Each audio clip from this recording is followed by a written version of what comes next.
Dunamis. Dunamis é uma palavra grega que vem, desta palavra vem a raiz dinamite, que nós conhecemos. Poder, impacto, destruição. E eu quero falar desse Jesus extraordinário que você sentiu a presença dele nessa manhã. O verso 37 de Marcos 7 diz assim: o povo ficava simplesmente maravilhado e dizia: ele, Jesus, faz tudo muito bem, faz até o surdo ouvir e o mudo falar. Ponto. Que o Senhor nosso Deus abençoe as nossas vidas sempre que lemos a sua Sagrada Escritura. Irmãos, a fama de Jesus transborda para além das fronteiras de Israel. Lembro-me quando fui a Israel e dentro do avião ainda nós éramos 42 missionários e o piloto, ao saber que tinha uma delegação de brasileiros muito grande dentro daquele avião, e ele falou em português: bem-vindo ao espaço aéreo de Israel.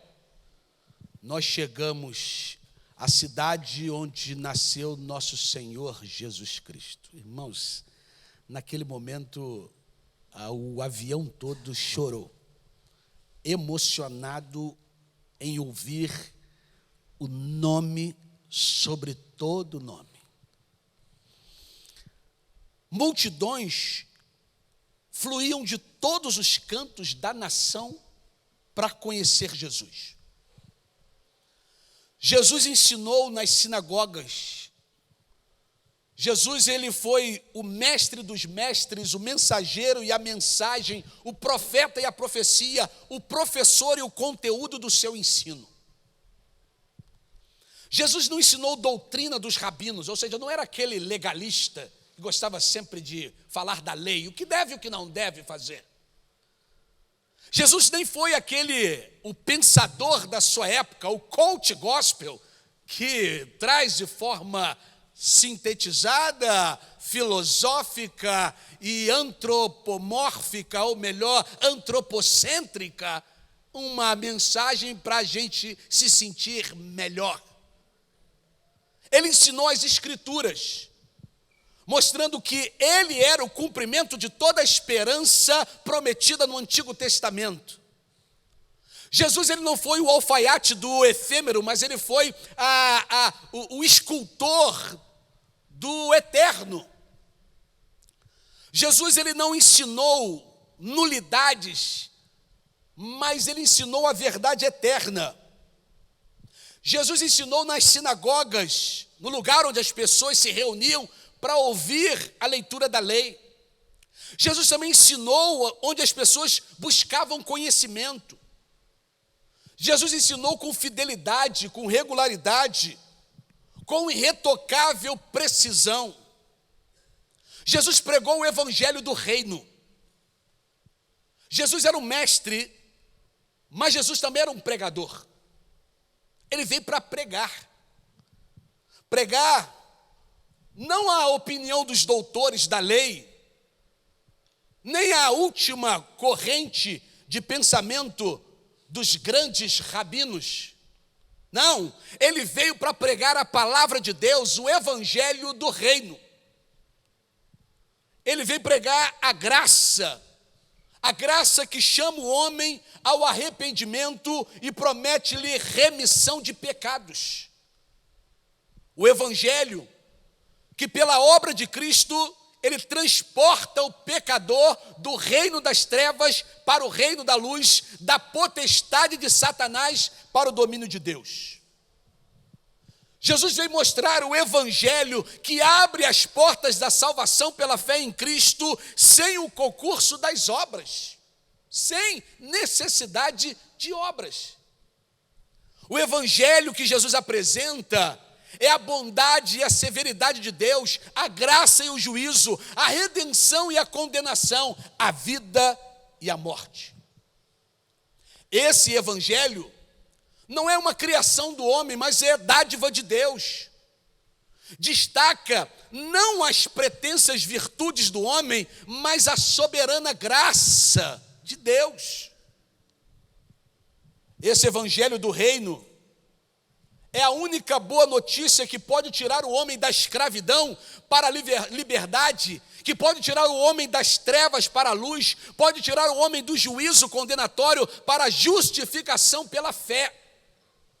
Este evangelho é o poder de Deus para a salvação de todo aquele que crê, todo, sem distinção. E a igreja não tem outra mensagem, o mundo não tem outra esperança. Mas Jesus, além de ensinar, além de pregar, Jesus também curou toda sorte de doenças e enfermidades.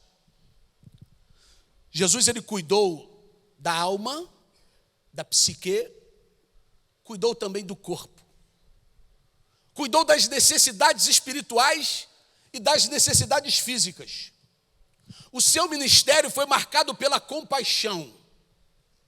A dor que latejava no peito das pessoas doía também em seu coração. Ei, é este mesmo sentimento que nós precisamos ter. A dor do outro precisa ser a nossa dor, porque somos um só corpo, irmão. O seu ministério não foi dentro de 4 paredes. Jesus saía para encontrar pessoas onde elas estavam e elas vinham aonde ele estava. Jesus estancou o sofrimento efêmero e resolveu o problema eterno. Jesus trouxe pleno perdão para os pecados e pleno alívio para as dores. O seu ministério de socorro dos aflitos pavimenta o caminho para a igreja seguir suas pegadas. A vida de poder de Jesus é um dos aspectos mais marcantes de sua jornada terrena. Desde o início do seu ministério, Jesus demonstrou uma autoridade e um poder divino que cativou e transformou a vida daquelas pessoas que estavam ao seu redor. O poder de Jesus estende-se até hoje porque ele vive e seus discípulos, através do Espírito Santo, também têm este mesmo poder. Aqueles que colocam sua fé em Jesus têm acesso a esse poder transformador, capacitando-nos a viver uma vida de acordo com a vontade de Deus e a compartilhar esse amor e a verdade de Cristo com o mundo. Ei, o próprio Jesus diz o seguinte aos seus discípulos: estes sinais acompanharão os que creem, e em meu nome vocês expulsarão demônio, falarão novas línguas, pegarão em serpente, e se beberem algum veneno mortal, não lhe fará mal nenhum. Imporão as mãos sobre os doentes e estes ficarão curados. Marcos 16 diz isso. Esse poder de Jesus está disponível a todo cristão. Mas o que está faltando em nossa vida para receber esse poder? Porque parece que os milagres não acontecem mais. Porque parece que o poder de Deus não se manifesta mais na igreja, não se manifesta mais nas nossas vidas. Por quê? Vou trazer algumas importantes explicações por isso.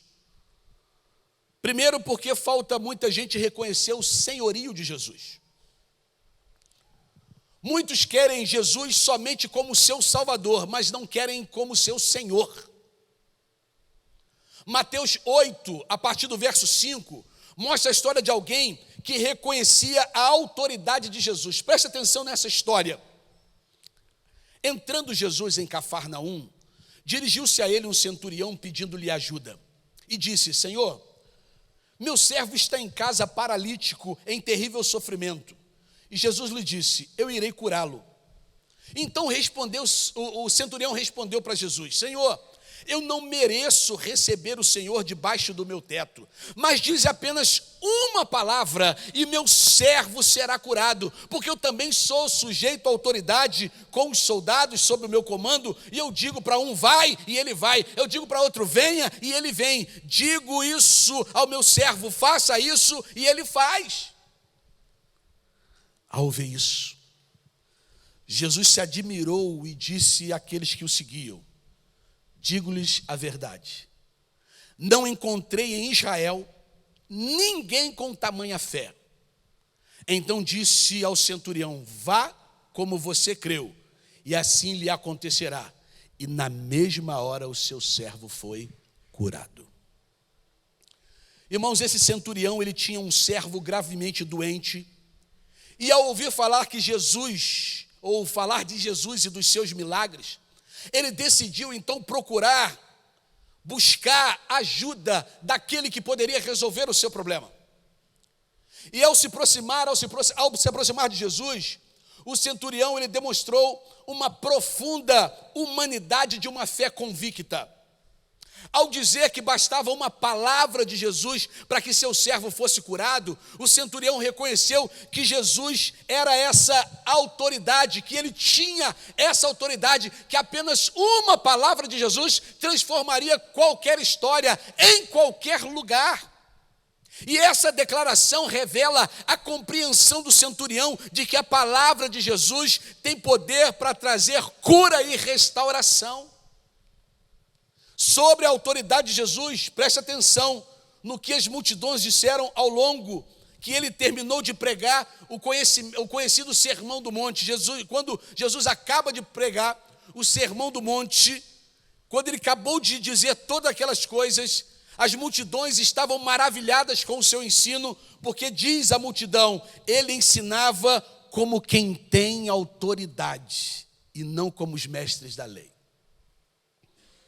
Ei, meu irmão, o que está faltando na vida de muita gente para ver o poder de Deus, na sua vida é reconhecer a autoridade de Jesus. Ele é o nosso Salvador, mas Ele também é o nosso Senhor. E como Senhor da nossa vida, é Ele que sabe o que é bom, é Ele que sabe o que é perfeito, é Ele que sabe o que é agradável para a sua vida e para a minha vida. Segunda coisa, o que está faltando em nossa vida para receber esse poder? Falta relacionamento íntimo e profundo. Relacionamento íntimo e profundo com Jesus. Em Lucas capítulo 10, a partir do verso 38, narra uma outra história que diz assim as Sagradas Escrituras. Caminhando Jesus, junto com os seus discípulos, chegaram a um povoado onde certa mulher chamada Marta o recebeu em sua casa. Maria, sua irmã, ficou sentada aos pés do Senhor, ouvindo-lhe a palavra. Marta, porém, estava ocupada demais, com muito serviço. E aproximando-se dele, perguntou: Senhor, não te importas que a minha irmã tenha me deixado sozinha com o serviço? Diz para ela me ajudar. Jesus então respondeu: Marta, Marta, você está preocupada, está inquieta demais com muitas coisas. Todavia, apenas uma é necessária.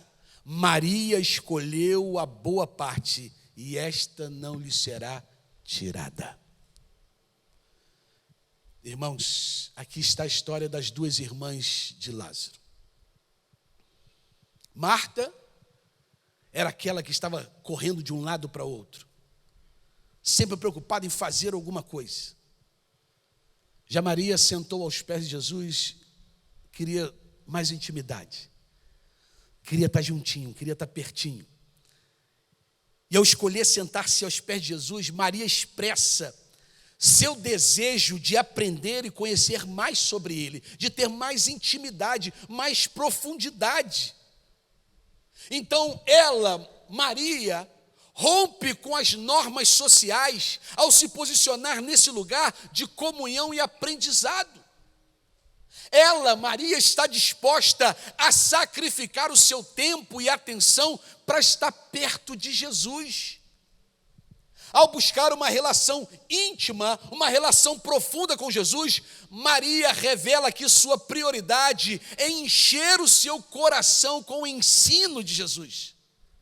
Ela reconhece que estar com Jesus é mais importante do que se envolver com as tarefas do mundo. A sua escolha demonstra uma sede espiritual, um anseio por uma conexão íntima e profunda com Jesus. Por isso, uma pergunta cabe nessa manhã: como está a sua intimidade com Cristo? Às vezes nós estamos ocupados demais para Jesus. Às vezes ocupados até com as coisas da igreja. Às vezes o ativismo na igreja impede da gente sentar e ouvir Jesus. Eu tenho trabalhado muito aqui com as nossas equipes, recepção, trânsito, ministério infantil, o pessoal que trabalha nos bastidores, que eles tenham tempo de ouvir, tempo de sentar e ouvir a palavra de Deus. Por isso a nossa intenção é que trabalhem apenas um domingo por mês, para que nos outros 3 domingos sentem aos pés de Jesus e ouçam tudo aquilo que o Senhor tem para lhes dizer e criem um relacionamento profundo com Jesus. Porque mais importante do que trabalhar para Jesus é viver uma vida íntima com Jesus Cristo. Terceira e última coisa: o que está faltando em nossa vida para a gente voltar a ver o poder de Deus, para a gente ter o poder de Deus, para a gente experimentar o poder de Deus, para a gente ver esse mover na sua igreja? Terceiro, ser uma testemunha dos feitos de Jesus na sua vida. Ser uma testemunha dos feitos de Jesus na sua vida. João capítulo 4, a partir do verso 25, traz uma história do encontro, um outro encontro